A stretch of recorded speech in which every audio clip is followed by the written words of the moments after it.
Cara paling gampang ya, kalau nggak mau jatuh bokek saat ke Korea itu adalah dengan jauh-jauh dari yang namanya counter make up. Serius, jauh-jauh. Tutup mata, pakai kacamata kuda kalau perlu. Jangan dilihat. Serius. Beneran. Hai, assalamualaikum. Balik lagi di channelnya Miss Turis yang kali ini lagi ada di rumah dan akan kasih tips ke kamu tentang backpacker ke Korea Selatan. Buat kamu yang nggak tahu, hai, nama saya Bella. Saya adalah seorang travel vlogger yang hobinya bikin video jalan-jalan karena saya banyak keluyuran ke beberapa negara. Dan kasih tips jalan-jalan untuk kamu para traveler yang tidak mau jadi turis salah asuhan, terutama saat lagi jalan-jalan ke luar negeri. Seperti yang kita tahu, Korea Selatan itu lagi jadi destinasi favoritnya turis Indonesia. Kenapa? Industri K-pop besar banget, akhirnya tuh jadi kayak idolanya banyak, makanannya juga mulai menjamur, terus juga make upnya. Singkat cerita, banyak banget orang-orang yang pengen ke Korea karena mencintai segala sesuatu yang berhubungan dengan Korea. Jadi kali ini saya akan mau ngasih tips untuk kamu yang pengen backpackeran ke Korea. Nomor satu pastinya adalah mencari tiket pesawat. Kenapa? Karena tiket pesawat itu merupakan pengeluaran yang paling besar ketika kita traveling. Jadi kalau kamu pengen ke Korea tapi nggak pengen ngabisin duit, coba cari tiket promo. Karena tiket promo itu tuh bener-bener bisa jauh banget bedanya dibanding kamu dengan beli tiket reguler gitu. Kalau tiket promo itu kan kebanyakan udah jauh-jauh hari ya, jadi setidaknya kamu tuh udah punya waktu untuk lebih prepare. Jadi kamu juga nggak akan menjadi turis last minute seperti yang sering saya lakukan. Jadi kamu nggak perlu yang namanya kena harga-harga last minute yang bikin sakit kepala. Yang kedua, kamu bisa cari yang namanya hostel untuk tinggal. Kalau misalnya kamu pergi sendirian, atau kalau misalnya kamu pergi kayak cuma berdua doang gitu sama temen, cobain aja yang namanya hostel. Karena kalau lagi nginep di hostel tuh seru banget. Kamu bisa ketemu banyak teman baru, terus bisa kenalan sama orang lokal ataupun sama orang interlokal.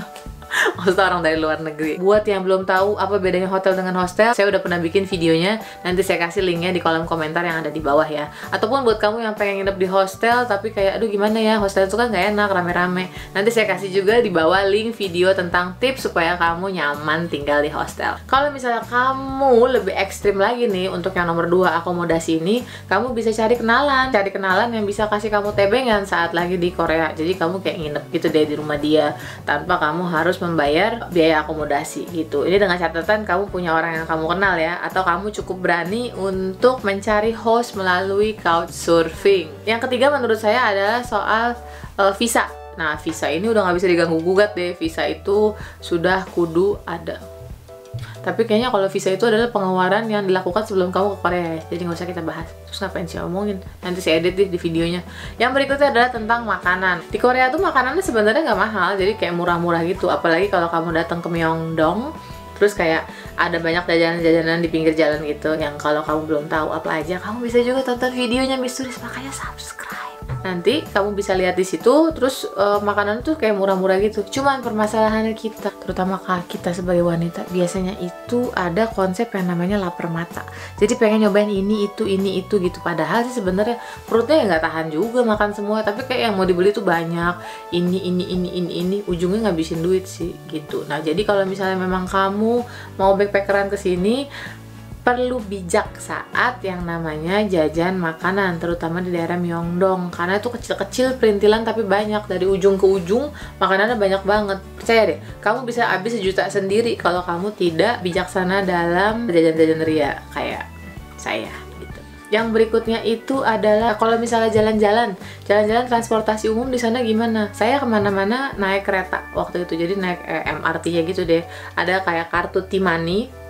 Itu saya beli di kayak di 7-Eleven-nya atau di Minimart atau di mana gitu deh. Saya cari waktu itu yang di sebelah apartemen tempat saya tinggal. Terus saya mintanya sama dia T-Money. Terus langsung di top up di mesin top up di stasiun. Udah deh, saya kemana-mana pakai itu. Saya bahkan nggak inget loh berapa ini ya, tapi seingat saya sih murah ya. Kalau saya nggak inget berarti tandanya murah. Karena kalau mahal saya bakalan inget. Kemana-mana bisa pakai T-card itu. Terus saya cuman sekali doang naik taksi waktu lagi di Korea, karena nggak perlu juga kita naik taksi. Selama masih bisa dijangkau dengan transportasi umum, saya lebih memilih naik transportasi umum. Jadi si T-Mobile itu bisa dipakai buat naik kereta ataupun naik bus. Nah, yang berikutnya, gimana dengan makanan? Makanan di Korea sendiri tuh sebenarnya nggak mahal, apalagi kalau misalnya kamu lagi pengen nyobain makan kayak restorannya yang nice gitu, nice fancy restoran atau restoran-restoran ala makanan Korea yang kamu lihat di film-film Korea.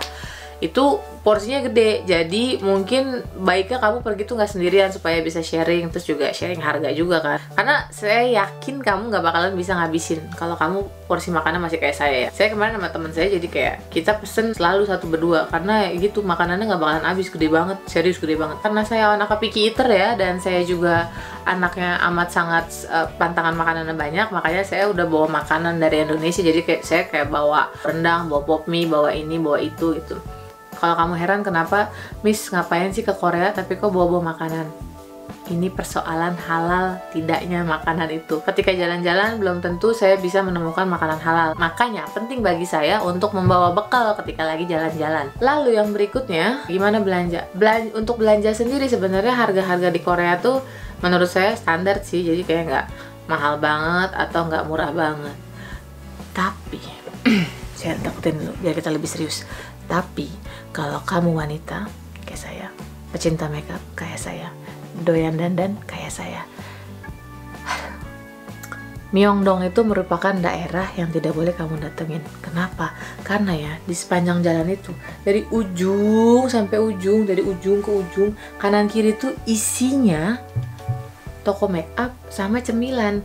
Jadi ibaratnya kamu ngemil, abis ngemil kepanasan, pengen masuk ke dalam toko make up, abis keluar, di dalam belanja, udah gitu kamu keluar lagi pengen ngemil lagi, terus masuk lagi. Jadi kayak dari ujung sampai ujung tuh isinya toko make up. Belum lagi SPG-nya yang kerjanya tuh kayak ngasih sampel saset gitu. Jadi kayak untuk menarik kamu datang, kamu tuh ditawarin dulu, hey kamu silakan masuk. Jadi kamu tuh dikasih kayak sampel saset gitu untuk masuk ke dalam. Itu tuh serius banyak banget dan menggoda iman banget. Saya yang nggak terlalu cinta sama produk Korea aja di dalam situ akhirnya jadi kayak recok, bener-bener yang belanja sana sini gitu deh, akhirnya jadi kayak banyak banget. Berikutnya soal oleh-oleh. Oleh-olehnya sendiri gimana? Oleh-olehnya itu menurut saya kalau kamu dari Korea kasih aja oleh-oleh make up sih. Ada banyak banget brand-brand yang kayak kadang ngasih dia tuh diskon, atau dia clearance sale, atau dia super sale, atau super duper clearance sale gitu. Jadi kamu rajin aja masuk ke Myeongdong itu, kamu cari bagian yang lagi diskon. Kalau saya kemarin akhirnya saya pilih make up karena tuh harganya murah-murah banget. Jadi saya tuh sampai bisa ngasih kayak teman pengajian ibu saya, teman pengajian, teman arisan, teman banyak deh pokoknya, intinya banyak banget gitu. Saya waktu itu ngasih apa sih bentuknya tuh kayak udah nggak ada lagi, eyeliner gitu kan, eyeliner, terus pensil alis, terus gitu deh. Jadi kayak banyak banget yang murah-murah gitu. Akhirnya kayak oke kan, menurut saya sih lebih menarik ketimbang kamu kayak beli gantungan kunci atau, tapi sekali lagi terserah kamu. Berikutnya hanbok, ya kan nggak mungkin ya, masa kita jauh-jauh ke Korea nggak pakai hanbok. Mau apa kata dunia gitu loh, seenggaknya harus ada satu foto pakai hanbok buat dipajang di Instagram. Ya nggak ya kan. Nah, hanbok itu sendiri, penyewaan hanbok tuh kan banyak banget ya, apalagi kalau kamu datang kayak ke, saya lupa tuh ada jalanan gitu. Kamu nonton deh videonya Miss Turis tuh, playlistnya yang khusus Korea Selatan, nanti kamu lihat deh banyak banget. Terus atau kamu datang ke istana, saya lupa namanya, itu ada penyewaan hanbok. Nah, pinter-pinter aja. Ada yang penyewaan hanbok itu dari yang harganya 100 ribuan sampai yang jutaan juga ada. Jadi tergantung bagus enggaknya. Saya waktu itu kalau nggak salah tuh harganya tuh sekitar 100 ribuan aja gitu kalau nggak salah ya. Jadi tuh, dan emang kualitasnya nggak begitu bagus dibanding teman saya, dia nyewa tuh sekitar 700 ribuan gitu tuh, dan hanboknya tuh cantik banget, jadi bener-bener kayak keren. Jadi dia tuh waktu lagi di foto tuh bener-bener kayak princess, sementara saya bener-bener kayak bibi Korea. Gitu. Jadi ya gitu deh, harga tidak pernah berdusta, oke? Kemarin saya ditanyain gitu sama salah satu adik pungut Miss Turis. Dia nanya, Miss kalau misalnya 5 hari ke Korea bawa 5 juta cukup nggak? Enggak. Sebenarnya sih gini, 5 juta untuk 5 hari di Korea itu bakalan cukup kalau kamu orang yang bisa menahan diri untuk tidak berbelanja ataupun jajan. Cukup, serius. 5 juta cukup banget, lebih dari cukup malah. Itu kamu bakalan muntah-muntah kali kamu mau naik apa. Karena banyak banget tempat-tempat gratis di Korea yang ibaratnya tuh bener-bener kamu cuman jalan foto gitu doang kan. Jadi bisa banget yang namanya kamu bawa 5 juta tapi kamu nggak belanja gitu, ataupun kamu belanja seadanya ataupun jajan seadanya. Jadi sebenarnya gini, kalau ditanya berapa sih sebenarnya budget untuk ke Korea, itu balik lagi ke gaya traveling masing-masing. Misalnya saya sama adik saya sama-sama ke Korea, kita sama-sama bawa duit 10 juta, kemungkinan besar gitu kita nyampe di bandara duit saya udah lebih habis, duit dia belum tentu habis. Kenapa? Karena memang dia anaknya nggak begitu suka belanja make up. Laki-laki gitu, adik saya laki-laki by the way. Nah kalau misalnya saya yang perempuan kan, udah gitu tuh yang namanya di Korea packagingnya tuh lucu-lucu banget. Jadi bakalan, aduh, walaupun saya udah ada 20 lipstick, tetap aja saya bakalan beli lip tint, lip cream, lip balm, lip scrub, lip whatever. Pokoknya banyak banget yang saya beli, ujung-ujungnya nggak kepake juga sebenarnya gitu deh. Nah jadi kalau memang kamu mau backpackeran ke Korea, sebenarnya gini, berapapun budgetmu, insya Allah bisa. Kalau misalnya kamu bisa mengendalikan diri dan ekspektasimu tidak berlebihan. Nah, itu aja cerita dari saya, beberapa tips yang bisa kamu contek kalau kamu mau backpackeran ke Korea Selatan. Intinya, kalau buat saya sih ya, saya itu orang yang lebih suka nunggu dulu sampai ada duitnya baru saya jalan-jalan, ketimbang saya pergi jalan-jalan ke sana terus saya irit banget nggak bisa beli ini beli itu gitu. Tapi itu saya nggak tahu, kalau misalnya emang kamu tipe orang yang merasa nggak masalah, go for it, nggak usah harus ngedengerin apa kata saya gitu. Atau kalau mau lebih pintar lagi, saat kamu ke Korea kan banyak tuh yang jualan make up, kamu beliin aja tuh yang make up yang lagi diskon itu, kamu beliin lalu sampai di rumah kamu jualin. Setidaknya itu akan bisa membantu lah menutupi biaya saat kamu liburan kemarin gitu. Like video ini kalau memang menurutmu bermanfaat, jangan lupa share juga. Mana tahu ada teman atau mantan yang perlu menonton video ini. Jangan lupa subscribe channel ini untuk update tips dan video jalan-jalan setiap minggunya. Sampai jumpa dalam perjalanan berikutnya dan assalamualaikum warahmatullahi wabarakatuh. Bye dari rumah.